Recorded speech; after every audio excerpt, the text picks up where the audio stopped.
2,000 लोग जो है इस पूरे आंदोलन में अब तक मारे जा चुके हैं। ये आधिकारिक आंकड़ा जो है जारी किया गया है। मुझे लगता है कि अब खमेनी जल चुका है और उसे रशिया भागने की जरूरत आ पड़ी है। बहुत ही बेवकूफाना एक इतने बड़े कंट्री का प्रेसिडेंट इतना बेवकूफाना और इतना जाहिलाना एक्स हैंडल पर ट्वीट कर रहा है। पर देवबंद से, जमायतुल उलमा हिंद से, मुस्लिम पर्सनल लॉ बोर्ड से और भाईजान के मुंह से कुछ नहीं निकल रहा है। 1 मिलियन से ज्यादा ईरानियन जो है वो क्रिश्चियन बने थे। आप ईरान में देखिए, शिया शिया को मार रहा है, सुन्नी सुन्नी को मार रहा है। आज अगर चैलेंज कर दे नाजिया इलाही खान आपके प्लेटफॉर्म पे कि महमूद मदनी, अरशद मदनी बाहर निकलो, ऐसी मानसिकता के लोग महिलाएं सामने आए और कार ना करे, ये तो मैं मान ही नहीं सकती। ये वही कर रहे हैं जो इनके ब्लड में दिया गया है। ईरान में इस समय कोहराम मचा हुआ है। वहां पर जो भी तमाम घटनाक्रम हो रहे हैं उससे जो है इसका प्रभाव जो है पूरे गल्फ रीजन में पड़ता हुआ दिखाई दे रहा है। जो तनाव इस समय ईरान में पनपता हुआ दिखाई दे रहा है, इसका अब क्या असर और किस तरह के हालात पनपते हुए दिखाई देंगे, उन तमाम पहलुओं पर आज हम बात करेंगे। लेकिन उससे पहले जो एक आश्चर्यजनक चीजें वहां पर हो रही हैं वो थोड़ा सा हम दर्शकों को बता दें। ईरान जो है उसका परिचय एक कट्टर इस्लामिक नेशन के तौर पर है। कट्टर इस्लामिक गणराज्य है ईरान, जहां पर शरिया कानून बहुत सख्ती से लागू किया जाता है। लेकिन वहां पर जो हालात अब इस तरह के पनप रहे हैं कि वहां के जो मुस्लिम बहुल क्षेत्रों के जो लोग हैं, जो मुस्लिम कम्युनिटी के लोग हैं, खुद अपनी ही मस्जिदों पर हमले कर रहे हैं, अपनी ही मस्जिदों को फूंक रहे हैं। और जो आधिकारिक आंकड़े अब तक सामने आ चुके हैं उसके मुताबिक 20 से ज्यादा मस्जिदों को नुकसान पहुंचाया जा चुका है। ये आखिर हो क्या रहा है? और एक और बड़ा अपडेट यहां पर यह है कि जो तमाम गतिविधियां इस समय ईरान में पनप रही हैं उसको लेकर के अमेरिका का रुख जो है बड़ा ही आक्रामक बना हुआ है। डोनाल्ड ट्रंप ने सीधे शब्दों में जो कह दिया है कि अगर जनता पर जुल्म कम नहीं हुए, अगर जनता को जबरदस्ती कुचलने की कोशिश जो है अगर खत्म नहीं की जाती है, तो अमेरिका जो है कुछ भी कर सकता है। और कुछ भी का मतलब शायद हमला करने से भी डोनाल्ड ट्रंप का मतलब हो सकता है। इन तमाम मुद्दों पर बातचीत करने के लिए समय नाजिया इलाही खान जी हमारे साथ मौजूद है। नाजिया जी, आपका बहुत बहुत स्वागत है। और नाजिया जी का परिचय आपको देने की बहुत आवश्यकता नहीं है क्योंकि पाकिस्तान के चैनल्स पर खूब छाई रहती हैं। गल्फ कंट्रीज में भी खूब चर्चे हैं कि जो बेधड़क बातें होती हैं, बेखौफ अंदाज में जिस तरीके से अपनी बातों को रखती हैं, वो अपने आप में कई लोगों को शायद नाराज कर सकता है। लेकिन डंके की चोट पर अगर कुछ तथ्यात्मक बातें सुननी हो तो नाजिया जी की बातें जो है आप समझ सकते हैं, सुन सकते हैं। सबसे पहला सवाल नाजिया जी आपसे यही रहेगा कि इस समय ईरान में जो हो रहा है, और खास तौर से मेरे सवाल का जो एंगल है वो एंगल यही है कि एक इस्लामिक स्टेट में वहां की मुस्लिम बहुल आबादी अपनी ही मस्जिदों पर हमला क्यों कर रही है? ये थोड़ा समझाएं, हो क्या रहा है? हर हर महादेव राम जी, आपको और आपके देखने वाले व्यूअर्स को। Fall of Iran, devastation of Iran, end of Islamic country Iran जरूरी है, बहुत जरूरी था। क्योंकि मुझे लगता है कि 1976 से पहले या 1979 से पहले ईरान जो चल रहा था, इतना बोल्ड, इतना मॉडर्न और इतना इकोनॉमिकली वास्ट और फास्ट जो चल रहा था, वो इंस्टीट्यूशन से चल रहा था, रिलीजन से नहीं चल रहा था। किसी भी कंट्री को आप रिलीजन से नहीं चला सकते हैं, इंस्टीट्यूशन से ही चला सकते हैं।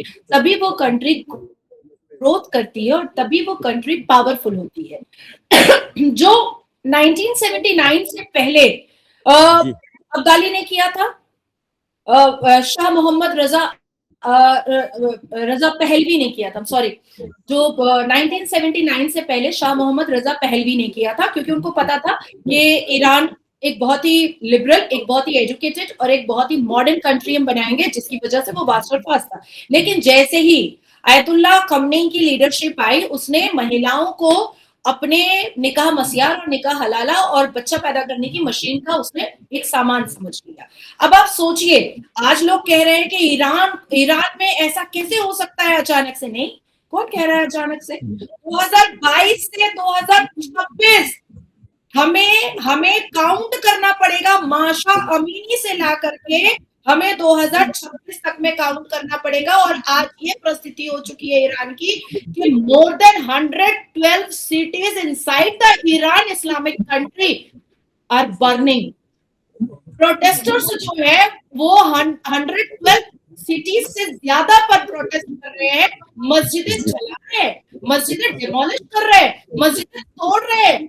आयतुल्लाह खमेनी ने बहुत कोशिश की थी कि मस्जिदों की राज मस्जिदों की दीवारों में ही चुनवा दिया जाए। खमेनी ने बहुत कोशिश किया था कि जेंजी जो एक मुस्लिम हो रहे हैं उसकी राज को इस्लामिक और कुरानिक देश ईरान में दफन कर दिया जाए। खमेनी ने बहुत कोशिश की कि जो कोई भी हिजाब का प्रोटेस्ट महिलाएं कर रही हैं उस प्रोटेस्ट में उसी को जलाकर दफन कर दिया जाए और ये बात वर्ल्ड लेवल पर, वर्ल्ड प्लेटफॉर्म पर, जियोपॉलिटिक्स पे और जियोपॉलिटिकल डायस्पोरा पर ना आ सके। लेकिन जेंजी यंगस्टर्स और इस्लाम की बंदिशों में बंधी हुई बेड़ियों से खुलने वाली हमारी बेटियां आज जिस हिसाब से खमेनी का लाइटर से फोटो जला रही हैं, मुझे लगता है कि अब खमेनी जल चुका है और उसे रशिया भागने की जरूरत आ पड़ी है और कब तख्ता पलट हो जाए कोई ठीक नहीं है। मैं साथ साथ आपको बताती चलूं कि खमेनी जाते जाते भी अपने ही मुसलमान और हमकलमा और अपने ही शिया कौम के साथ जिहाद कर रहा है।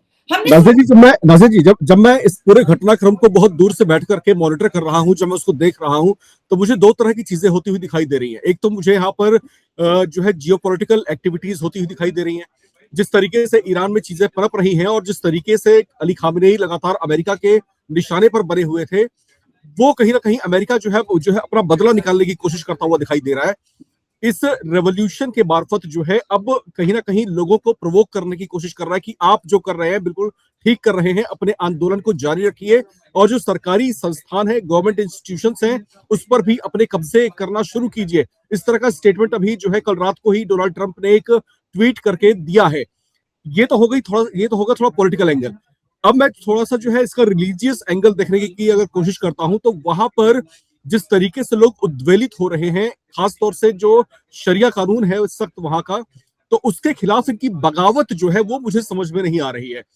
माना कि आपके यहाँ पर जो आपका रियाल है क्रैश हो गया और आपके यहाँ पर जो है महंगाई बेतहाशा बढ़ रही है, आपकी सरकार चीजों को नियंत्रित नहीं कर पा रही, तो ये तो पॉलिटिकल चीज है ना। लेकिन जो जिस तरीके से लोग धर्म को लेकर के उद्वेलित हैं, मुझे वो थोड़ा समझ नहीं आ रहा। ये आप थोड़ा समझाने की मुझे कोशिश करें, बताएं ये है क्या। राम जी, आपने बिल्कुल सही कहा कि डोनाल्ड ट्रंप जिस हिसाब से अपनी बातों को एक्स हैंडल पर ट्वीट कर रहे हैं, उन्होंने प्रोटेस्टर इमरान सुल्तानी जो 26 साल का है, जिसको आयतुल्लाह खमेनी की सरकार ने फांसी की सजा सुनाई है, उसको भी लेकर के ट्रंप ने बहुत खूबसूरत ट्वीट लिखा है और उसने लिखा है कि जो कोई तुमको मार रहा है उसका नाम, उसका फोटो तुम कैप्चर कर लो। बहुत ही बेवकूफाना एक इतने बड़े कंट्री का प्रेसिडेंट इतना बेवकूफाना और इतना जाहिलाना एक्स हैंडल पर ट्वीट कर रहा है। सिर्फ नोबेल प्राइज की ग्रीड और होड़ में मुझे हंसी आई कि जब उसने इमरान सुल्तानी 26 साल के बच्चे को जब डेथ पेनल्टी सुनाया गया तो उसने डोनाल्ड ट्रंप ने ये ट्वीट किया।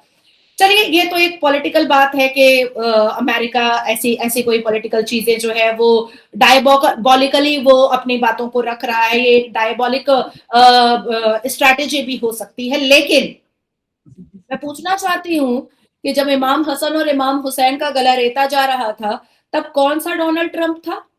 मैं पूछना चाहती हूँ कि जब जंगे बदर और जंगे करबला हो रहा था और मुसलमान का सर तन से जुदा कर रहा था और वो भी पैगंबर मोहम्मद सल्लल्लाहु अलैहि वसल्लम की नजरों के सामने, तब कौन सा डोनाल्ड ट्रंप था?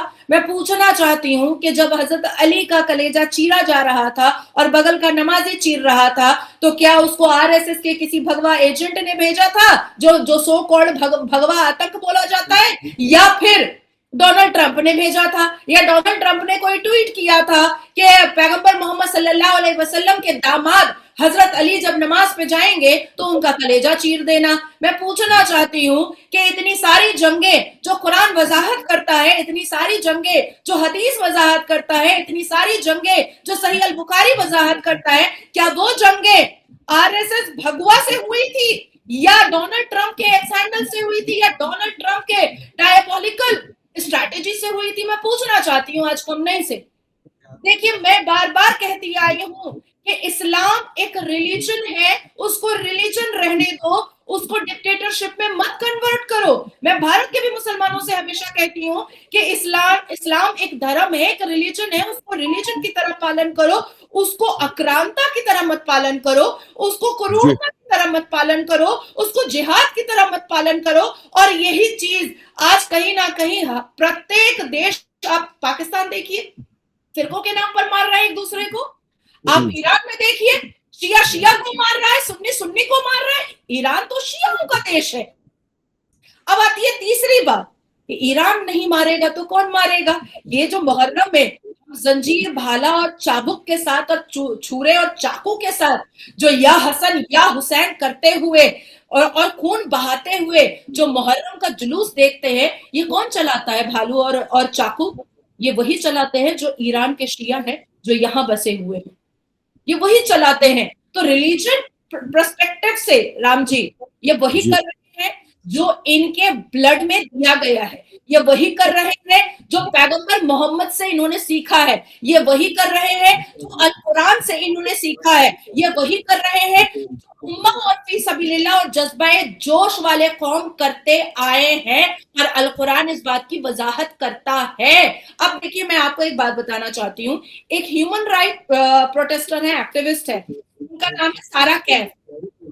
एक बहन और उनका परिवार वहां पर ईरान में फंसा हुआ है। सारा कैफ, उनका परिवार वहां पर फंसा हुआ है। वहां से चीखों का आ रहा है वॉइस नोट कि हमें सुरक्षित कर लो, हमें बचा लो। अब क्योंकि वो ह्यूमन राइट एक्टिविस्ट भी हैं, तो और भी लोग जो उनको जानते हैं वो भी अपने आप को सुरक्षित करने की कोशिश करने के लिए अपनी आवाज सारा तक पहुंचा रहे हैं। अब मैं पूछना चाहती हूँ कि ये जो प्रोटेस्ट एक मोर देन 112 सिटीज में Iran, inside the Iran country चल रहा है, तो वहां कोई हिंदू कर रहा है क्या?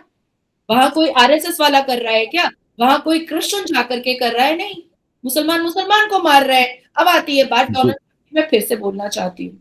अच्छा, एक सवाल मैं यहाँ पर आपसे पहले लेना चाहता हूँ, उसके बाद हम जो है उस मुद्दे पर भी आएंगे। जैसा कि आपने कहा भी कि धर्म जो है जीवन जीने की जो है एक शैली है, एक पद्धति है, लेकिन जब आप इसको एक मिशन की तरीके से चलाने की या फॉलो करने की कोशिश करते हैं तो सारा उन्माद जो है वहीं से पैदा होना शुरू होता है। मेरा सवाल थोड़ा सा आपसे नजर ये है कि 1979 का वो वक्त जब ग्रेट इस्लामिक रेवोल्यूशन जब पनप रहा था, जब ईरान अचानक से जो है एक ड्रामेटिकल चेंजेस वहां पर आते हैं और फिर वहां पर जो है एक कट्टर इस्लामिक लॉ वहां पर लागू कर दिया जाता है। लेकिन उसके बाद से लेकर के अब तक जो है बहुत सारी जो है आंदोलन हो चुके हैं। अब सवाल मेरा यहाँ पर आपसे ये है कि जब कंसेंसस ये चाहती है कि भाई बदलाव होना चाहिए, जब कंसेंसस को ये फील हो रहा है कि हम जो है इस तरह की कट्टरता में नहीं जी सकते, तो क्या ईरान में जो कट्टर शासक जो है क्या इतने ज्यादा ताकतवर है, क्या इतने ज्यादा मजबूत है कि वो कंसेंसस की भी नहीं सुन रहे? आखिर इसके पीछे वजह कौन है, इनको सपोर्ट कौन कर रहा है नाज़िया जी? देखिए राम जी, बहुत क्रिस्टल क्लियर है। हमारे भारत में जो मुसलमान रहते हैं, क्या वो संविधान को प्रथम मानते हैं? क्या वो देश को प्रथम मानते हैं? क्या वो वंदे मातरम बोलते हैं? क्या वो भारत माता की जय बोलते हैं? क्या वो सच में हिंदुओं को अपना भाई मानते हैं, या अकॉर्डिंग टू अल कुरान वो काफिर ही बोलते हैं जो बुत परस्ती करता है? तो एक संवैधानिक देश, एक डेमोक्रेटिक देश, एक सेक्युलर देश भारत में रह करके जब मुसलमानों की मानसिकता नहीं चेंज हो रही है और उनकी कट्टरपंथियां हमें हर रोज दिखाई देती हैं किसी ना किसी तरीके से, तो ईरान जो कुरानिक और इस्लामिक देश है, वहां और खमेनी जैसा अगर कोई व्यक्ति बैठ जाए सत्ता के सबसे बड़े चेयर पर, तो आपको कैसे लगता है कि वो कुरान को साइड रख करके वो एक लिबरल माहौल बनाने की कोशिश करेगा? अब आपको लगेगा कि आखिर शाह मोहम्मद रजा पहलवी इतना मतलब पढ़ा लिखा और इतना अच्छा कैसे था? उसने ईरान को इतना अच्छा डेवलप कैसे कर लिया था? उसने ईरान को इतना मॉडर्न और इतना इंस्टीट्यूशनल कैसे बना लिया था? अब देखिए, हमारे देश में हम जैसे भी सनातनी मुसलमान रहते हैं, जो संविधान को सर्वोप्रिय मानते हैं, जो देश को सर्वोप्रिय मानते हैं, पूरे गौरव और पूरे गर्व के साथ वंदे मातरम और भारत माता की जय के नारे लगाते हैं और हिंदू धर्म के देवी देवताओं का सम्मान शीश झुका करके पाठ पूजा और हवन करके भी करते हैं। क्योंकि जब हम इंस्टीट्यूशन की तरफ जाते हैं, जब हम क्वालिफाइड होते हैं, तो हमें पता चलता है कि किस किस रिलीजन में कहां कहां पर रिफॉर्मेशन की जरूरत है, और रिफॉर्मेशन को के बारे में हम बात करना स्टार्ट करते हैं। जैसे सनातन धर्म में सती प्रथा था, तो आपको लगा कि इसको रिफॉर्म करना चाहिए तो आपने रिफॉर्म किया। आप में चाइल्ड मैरिज था, आपको लगा कि रिफॉर्म करना चाहिए तो आपने रिफॉर्म किया। आपके यहाँ से कोई प्रोटेस्ट के लिए नहीं निकला। लेकिन हमारे देश में आज भी यूसीसी के खिलाफ में सीधा एक भाईजान निकल जाता है, असदुद्दीन अवैसी, और उसके बाद विपक्ष दल की पार्टियां निकल जाती हैं। तो अब आप सोचिए कि जो लोग लव जिहाद कर रहे हैं वो कुरान के हिसाब से काम कर रहे हैं, जो लोग कन्हैया का गला रेत रहे हैं वो कुरान के हिसाब से रेत रहे हैं, जो लोग कमलेश को मौत की नींद सुला रहे हैं वो कुरान के हिसाब से सुला रहे हैं, और खमनेई जो कर रहा था ईरान में वो कुरान के हिसाब से कर रहा था। मैं आपको एक और इंफॉर्मेशन देती चली कि ईरान एक ऐसा इस्लामिक और कुरानिक देश है जहां पर इस पूरे ब्रह्मांड में सबसे ज्यादा निकाह मस्यार, निकाह मुत्ता और बेटियां बेची और खरीदी गई हैं। आप गूगल में सर्च कीजिएगा, बीबीसी के डॉक्यूमेंट्रीज पर जाइएगा, तो बीबीसी और अल जजीरा जैसे बड़े बड़े, जिसको हमारे विपक्ष दल की पार्टियां और हमारे उम्मा और फिसबिलिल्लाह वाले सबसे ज्यादा पढ़ते और सबसे ज्यादा सत्य समझते हैं, उन्होंने जाकर के डॉक्यूमेंट्री बनाई है 2009 में 2009 के जून और जुलाई में जाकर के डॉक्यूमेंट्री बनाई है कि ईरान इस पूरे ब्रह्मांड में एक ऐसा कुरानिक और इस्लामिक देश है जहां पर सबसे ज्यादा मुसलमान बेटियां बेची गई हैं, निकाह मस्यार के नाम पर, निकाह मुत्ता के नाम पर। Can you imagine? निकाह मस्यार की रोई हुई कई महिलाएं हैं जिन्होंने उस डॉक्यूमेंट्री में अपना स्टेटमेंट दिया है कि सुबह में मुझे मेरा शौहर ही नहीं मिला। अब प्रॉब्लम क्या होता है कि लैंग्वेज का भी प्रॉब्लम होता है, ये बात हमारे तक आ नहीं पाती है, समझ नहीं पाते हैं लोग, क्योंकि वहां पर पर्शियन बोला जाता है, यकदूस है, चार पांच हफ्त नहद है। तो पर्शियन जो समझते हैं वो ऐसी डॉक्यूमेंट्रीज को भी समझते हैं और फिर वो अपनी बातों को शेयर भी करते हैं। तो ये जो एक इस्लामिक को क्रूरता और कट्टरता का जो पूरा परिचय दे दिया ईरान को, ये होना ही था जो हो रहा है। आज देखिए 12,000 से ज्यादा लोग मर गए। अब लोग कहेंगे 12,000 कैसे मर गए? तो अरे भाई, मोर देन 112 ईरान के अदर सिटीज में हिसाब से प्रोटेस्ट हो रहा है, और ये जो पुलिस है और उनकी जो सेना है वो खड़े खड़े लोगों को, प्रोटेस्टर्स को गोली मार रही है, खड़े खड़े। IRGC ने क्या किया है, ये कंप्लीट ब्लैकआउट कर दिया है इंटरनेट का, कि भाई ईरान में जो मुसलमान को काट रहा है, मुसलमान को मार रहा है, मुसलमान पुरुष मुसलमान बेटियों का कार कर रहा है, मुसलमान पुरुष मुसलमान बेटियों मुसलमान बेटियों के साथ कर रहा है ईरान में, ये दुनिया को पता ना चले। रजा जी, आपने एक बड़ी खूबसूरत बात कही कि जब धार्मिक आस्थाएं जब बहुत प्रगाढ़ हो जाती हैं और जब ये जुल्म की अवस्था को छूने लगती हैं, तो फिर वहां पर रिफॉर्म की भी आवश्यकता होती है। जैसा कि आपने यहाँ पर बताया कि भारत में भी सती प्रथा, पर्दा प्रथा और बाल विवाह जैसी कुप्रथाएं पहले थी, और फिर धार्मिक आड़ में जो है उनको जो है बढ़ावा भी दिया जा रहा था, लेकिन समय के साथ साथ में उसमें परिवर्तन किए गए। जब मैं ये देखता हूं कि गल्फ में भी जो है, गल्फ की जो कंट्रीज है, खासतौर से सऊदी अरेबिया की अगर हम बात कर लें, तो वहां पर हमने देखा कि वहां पर भी मंदिरों का निर्माण किया गया, वहां पर भी जो है लिकर पॉलिसी को उन्होंने लिबरल किया। इसके अलावा अब ताजा हालात अब जो ईरान के हैं, वहां पर जो कट्टर इस्लामिक रिपब्लिक के अंदर जो है वहीं की जनता जो है अपनी मस्जिदों को जला रही है, वहां के जो कट्टर इस्लामिक लॉज हैं उसके खिलाफ आवाज उठा रही है।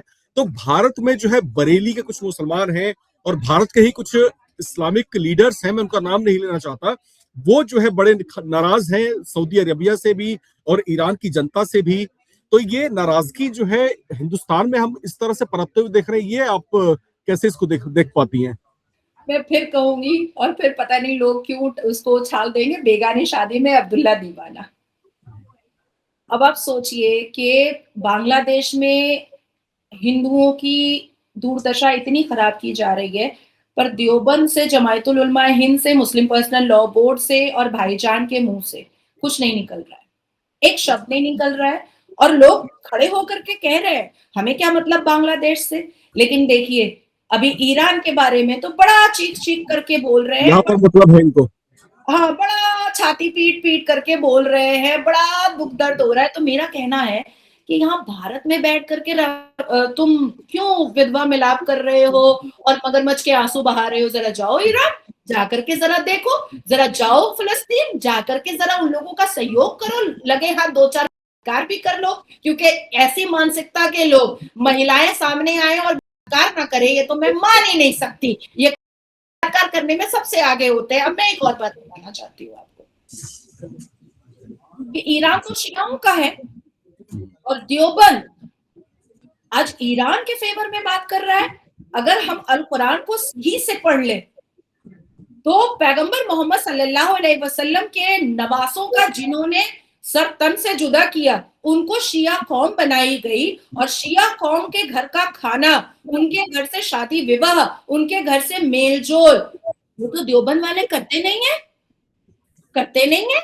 मैं पूछना चाहती हूँ महमूद बदनी और अरशद बदनी के घर में कोई दामाद या कोई बहू आई है शिया परिवार से?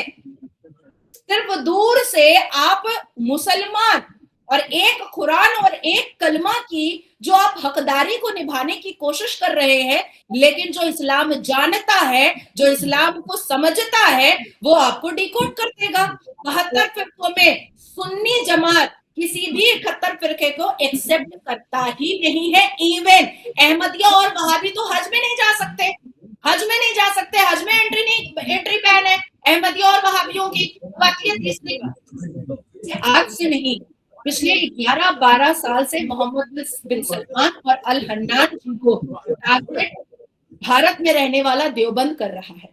इवन मैं आपको 2021 की बात बताऊं तो देवबंद से एक आवाज भी उठी थी कि मोहम्मद बिन सलमान जो है वो एक्स मुस्लिम हो चुके हैं, क्योंकि उन्होंने एक स्टेटमेंट दिया था कि कोई भी होली बुक किसी को भी मारकाट या इतनी क्रूरता नहीं सिखा सकती है। तो 26 आयतों को दोबारा रिसर्च में डालने के बाद देवबंद से आवाज उठी थी कि ये जो मोहम्मद बिन सलमान और अल हन्नान है ये तो अब एक्स मुस्लिम हो चुके हैं। तो इनकी सच्चाई, चाहे वो मोहम्मद बिन सलमान बोले, चाहे अल हन्नान बोले, चाहे नाजिया इलाही खान बोले, बस ये उसको एक्स मुस्लिम, मुर्तद, यही सब बोल करके ये अपनी खानापूर्ति करते हैं। लेकिन आज अगर चैलेंज कर दे नाजिया इलाही खान आपके प्लेटफॉर्म पे कि महमूद मदनी, अरशद बदनी बाहर निकलो और कुरान एक एक आयत को मीनिंग के साथ पढ़ करके जंतर मंतर पे पढ़ो और पूरे पूरे मीडिया के सामने पढ़ो, जनता तय करेगी 140 करोड़ और पूरा ब्रह्मांड तय करेगा कितनी क्रूरता इस कुरान में लिखी हुई है, पानी का पानी हो जाएगा। अच्छा, ईरान में जो जनता इतनी ज्यादा भड़की हुई है, जो जन विद्रोह इस तरीके से भड़का हुआ है, क्या उनके सामने रजा पहलवी जो एग्जाइल डायनेस्टी जो है ईरान की, जो उनके चेहरे हैं रजा पहलवी, क्या ईरान की भड़की हुई जनता का अब मूड जो है इनकी तरफ स्विंग कर रहा है? और अगर ऐसा हो रहा है तो इससे अमेरिका को किस तरह का पॉलिटिकल माइलेज मिल सकता है? क्या दोनों को कनेक्ट करना ठीक रहेगा नज़िया जी?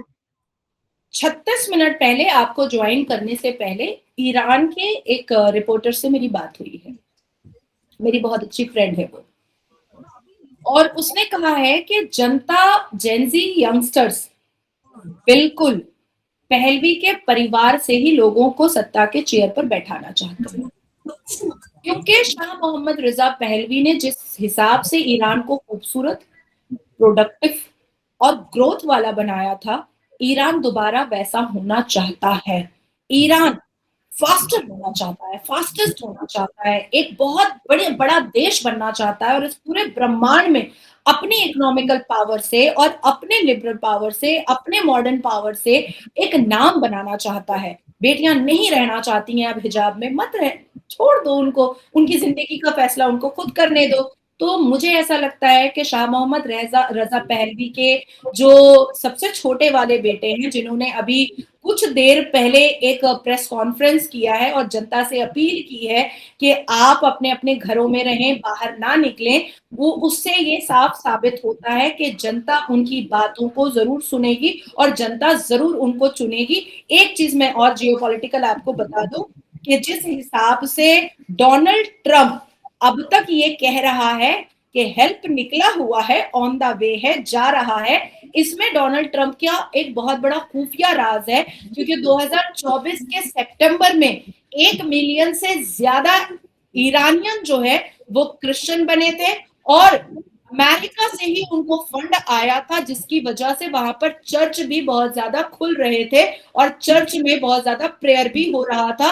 तो ये एक वजह मुझे दिखाई दे रहा है ट्रंप का इतनी सिंपैथी का।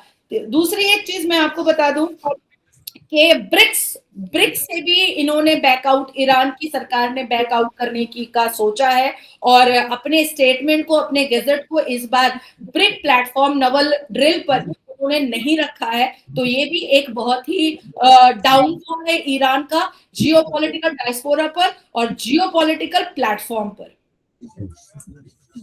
जी बिल्कुल, और जिस तरह से हालात अब यहाँ पर पनपते हुए दिखाई दे रहे हैं नजर जी ईरान में, और ईरान की अगर हम बात करें तो यहाँ पर जिस तरह से जो है इस्लामिक रेवोल्यूशन, मैं इसको नाम देना चाहूंगा, जिस तरह से वो जो है एक अलग तरह का इस्लामिक रेवोल्यूशन, लेकिन एक अलग अंदाज में, जहां पर लिबरलिज्म जो है ज्यादा हावी होती हुई दिखाई दे रही है।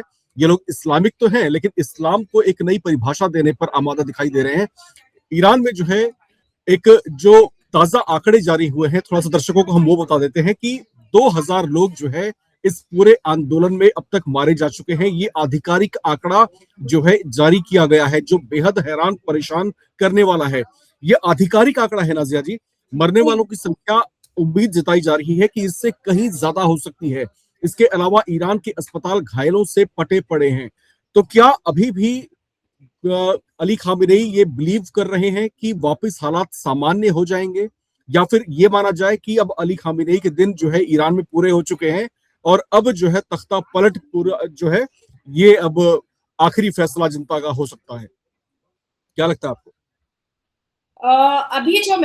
अभी तुरंत जो मैंने देखा है, तो ऑथेंटिक जो मीडिया का रिपोर्ट है उसमें मोर देन 12,000 लोगों की हत्या हो चुकी है और मोर देन 1,75,000 लोग जो है वो हॉस्पिटलाइज्ड हो चुके हैं, जिसमें रेप की घटनाएं भी सामने आई हैं। तो मुझे ऐसा लगता है, और जिस हिसाब से खamenei की सुरक्षा को बढ़ा दिया गया है, वो बिल्कुल किसी तहखाने में, केव में जाकर के या गारे हिरा में जाकर के वो छुप गया है और अभी दुहाई दे रहा है कि गल्फ कंट्रीज में कैसे ऐसा हो सकता है और क्यों नहीं मोहम्मद बिन सलमान जो है वो हमारा सहयोग कर रहे हैं और क्यों नहीं सारे के सारे गल्फ कंट्री हमारे समर्थन में आ रही है। मुझे ऐसा लगता है कि Russia will be best for खamenei। और मुझे जहां तक ऐसा फील होता है राम जी, जो मैं जरूर आपके साथ, सिर्फ और सिर्फ आपके साथ मैं शेयर करना चाहूंगी कि इजराइल को अब सामने आना चाहिए और हमारे जेनजी को, यंगस्टर्स को, युवा को इजराइल के हाथों सेव करना चाहिए, क्योंकि बेंजामिन नेतन्याहू जी का जो स्ट्रैटेजी है, जो उनका ब्लूप्रिंट होता है जंग को लड़ करके जीतने का और सामने वाले को घुटने पर टिकाने का, मुझे लगता है बेंजामिन नेतन्याहू जी से अच्छा बेस्ट स्ट्रैटेजी तो किसी का भी नहीं होगा। इजराइल को इंटरवीन करना चाहिए और ईरान में जो मासूम जो प्रोटेस्टर्स हैं, जो बेचारे मर रहे हैं या जिनको फांसी की सजा दी जा रही है, उनको सुरक्षित करने की जिम्मेदारी बेंजामिन नेतन्याहू जी को लेना चाहिए। बिल्कुल, बेंजामिन नेतन्याहू का आप नाम ले रही हैं, मुझे ऐसा लगता है कि वो कहीं ना कहीं वेट एंड वॉच की पोजीशन में है और डोनाल्ड ट्रंप जो पेशेंस इस समय दिखा रहे हैं, लगातार ट्वीट पर ट्वीट किए जा रहे हैं। अपने ट्वीट में उन्होंने ये कहा था कि ईरान की जनता रुके नहीं, थमे नहीं, आगे बढ़ती रहे और जो सरकारी संस्थान है उन पर कब्जे बनाती रहे, हम आ रहे हैं। ये एक छोटा सा वाक्य जिसने पूरे गल्फ में हड़कंप मचा दिया, जिसके बाद कतर, ओमान जैसी जो सरकारें हैं उन्होंने भी जो है कहीं ना कहीं उनके इस ऐलान से सकपकाते हुई दिखाई दी और ये भी जताना शुरू कर दिया कि भैया हमला मत करना, और अगर हमला होता है तो हम जो है स्ट्रेटेजिक तरीके से इससे निपटेंगे। तो बेशक इसको ऐसा माना जा रहा है, ऐसा दिखाने की कोशिश की जा रही है कि वो ईरान के पीछे कहीं ना कहीं खड़े हैं, लेकिन अगर ऐसी कोई गतिविधि होती है अमेरिका की तरफ से तो यकीन मान करके चलिए कि ईरान को संभलने तक का मौका नहीं मिलेगा। दूसरी महत्वपूर्ण बात यह कि रजा पहलवी जो कि ईरान की जो राजवंश है वहां से आते हैं, तो 1979 का जो तख्ता पलट था उसके बाद जिस तरीके से उनको बेदखल किया गया, तो ऐसा लग रहा है कि अब बदलते हुए राजनीतिक हालात में अब वापस जो है पहलवी खानदान की तरफ जो है ईरान की जनता का एतबार बढ़ रहा है और बहुत जल्द ऐसा भी हो सकता है कि ये हालात तुरंत बदल जाएं और वहां पर जो है एक नई सरकार का गठन होते हुए दिखाई दे। एक ऐसी सरकार जहां पर लोगों को सांस लेने की आजादी हो। सांस लेने से मेरा अर्थ ये है कि वहां पर लोगों के ऊपर बंदिशें जो है कम हो जाएं, लोग जो है स्वच्छंद तरीके से रह पाएं, खास तौर से वो महिलाएं जो अपने आप को बंधा हुआ महसूस कर रही हैं, जो दुनिया में आगे बढ़ते हुए जो है अपने कदम को थमता हुआ महसूस कर पा रही हैं, उनको वो गति कहीं ना कहीं बदली हुई अवस्थाओं में मिल पाएगी। नाजिया इलाही खान जी हमारे साथ जुड़ी हुई थी और इनकी आवाज जो है गर्जना बनकर के गल्फ कंट्रीज के बहुत सारे चैनलों में भी इसी तरीके से उठती रहती है, मुद्दे की बात करती हैं और बेधड़क अंदाज में करती हैं। ईरान को लेकर के इन्होंने जो बातें अपनी यहाँ पर रखी हैं और जो खास तौर से जो कट्टर मौलाना इस समय हमको सुन रहे होंगे, जिनको इस बात से बड़ी तकलीफ है कि ईरान की जनता इस तरीके से क्यों उद्वेलित हो रही है, क्यों इस्लाम के अगेंस्ट इस तरह के स्टेप उठाए जा रहे हैं। हम किसी धर्म की खिलाफत नहीं कर रहे, हम किसी का विरोध नहीं करते हैं, हम सिर्फ मानवीयता के साथ में हैं। मानवीयता जो है सर्वप्रथम है। बदलाव अगर कहीं की आवश्यकता है तो बदलाव होना भी चाहिए और बदलाव होने से कोई नहीं रोक पाया। इतिहास इस बात का गवाह रहा है। जो दर्शक इस समय हमें देख रहे हैं, उनकी अपनी क्या राय है, लिख करके कमेंट बॉक्स में जरूर शेयर करें। देखते रहें नवभारत टाइम्स।